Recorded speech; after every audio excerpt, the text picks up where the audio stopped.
সুপ্রিয় দর্শক আসসালামু আলাইকুম, কেমন আছেন আপনারা? নিশ্চয়ই ভালো আছেন। আজকের ভিডিওতে আপনাদের সবাইকে স্বাগত জানাচ্ছি। আজকে আমি আপনাদের সাথে খুবই জরুরি একটা টপিক নিয়ে আলোচনা করব, আর সেটা হচ্ছে বাচ্চাকে যেভাবে আদব কায়দা, নিয়ম শৃঙ্খলা, আচার আচরণ শেখাবেন। তাহলে চলুন মূল ভিডিওতে যাওয়া যাক।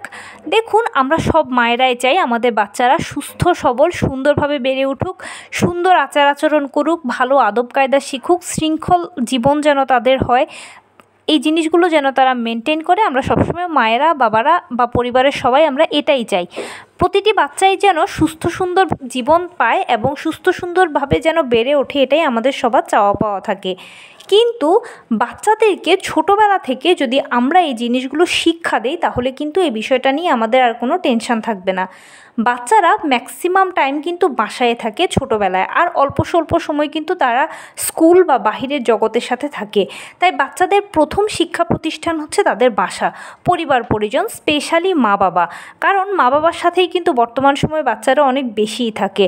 তো এই জন্য মা বাবাদেরকে এসব বিষয়ে একটু সচেতন হতে হবে।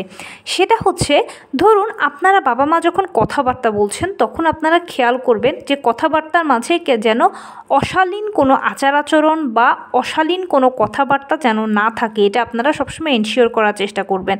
আপনারা এখন মা বাবা হয়েছেন, জীবনের একটা নতুন অধ্যায় শুরু হয়েছে। সো আপনাদের নিজেদেরও এখন বড় একটা কাউন্সিলিং প্রয়োজন, নিজেদেরকে পরিবর্তন করা প্রয়োজন।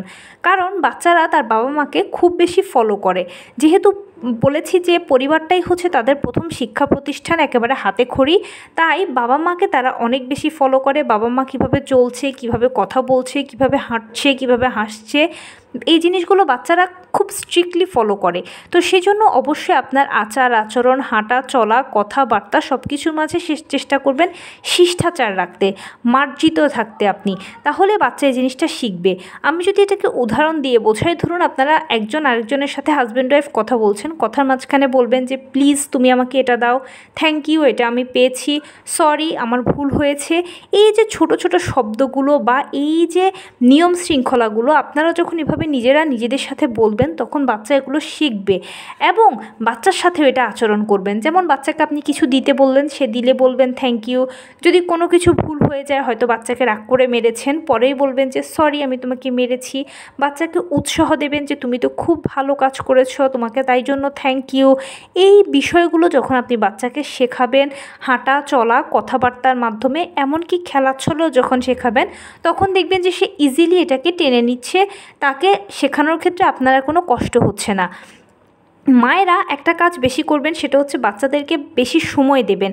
বর্তমান সময়ে মায়েরা আমরা সময় পেলে কি করি, আমাদের ডিভাইসের সময় দিই। কিন্তু ডিভাইস থেকে এখন আপনি নিজেকে দূরে রাখতে হবে, আর বাচ্চাকে কাছে টেনে বাচ্চাকে সময় দিবেন বেশি বেশি করে। বাচ্চার সাথে খেলাধুলা করবেন, বেশি খেলবেন। টিচার ও স্টুডেন্ট এই খেলাটা অনেক বেশি খেলবেন বাচ্চার সাথে। তাহলে কি হবে, খেলার ছলে আপনি যা শেখাতে চাচ্ছেন সেটাই আপনি বাচ্চাকে শিখিয়ে ফেলতে পারবেন। কারণ বাচ্চারা খেলতে পছন্দ করে, আর খেলার ছলে তার একটা জিনিস শেখা হয়ে গেল। এর বাচ্চারা ছোট বয়সে তাদের নলেজ কিন্তু অনেক শার্প থাকে। যেটাই শুনবে, যেটাই শিখবে, সেটাই তাদের কিন্তু মাথায় ঢুকে যাবে। তো খেলার ছলে আপনি যখন বাচ্চাকে এই ভালো মন্দগুলো শেখাবেন, গুড টাচ ব্যাড টাচও আপনি ইজিলি তাকে শিখিয়ে ফেলতে পারবেন। এতে কি হবে, আপনার তাকে সহজে শেখানো হলো, সেও সহজে শিক্ষাটা গ্রহণ করলো। আর অবশ্যই আমি যেটা বলেছি যে পারিবারিকভাবে আপনারা মার্জিত কথাবার্তা বলা, রুচিশীল আচার আচরণ করা, শালীনভাবে চলা, এই জিনিসগুলো বাচ্চার সামনে আপনারা অনেক বেশি দেখাবেন।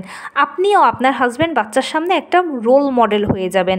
তাহলে কি হবে, যেরকম আমরা নাটক, সিনেমা বা টিভি দেখে যেরকম আমরা মডেলদেরকে দেখে আমরা অনেক কিছু নিজেরা শিখি বা শেখার চেষ্টা করি, সেরকম বাচ্চার সামনে আপনারা একটা মডেল, আর বাচ্চারা আপনাকে দেখা দেখে অনেক কিছু শিখতে পারবে।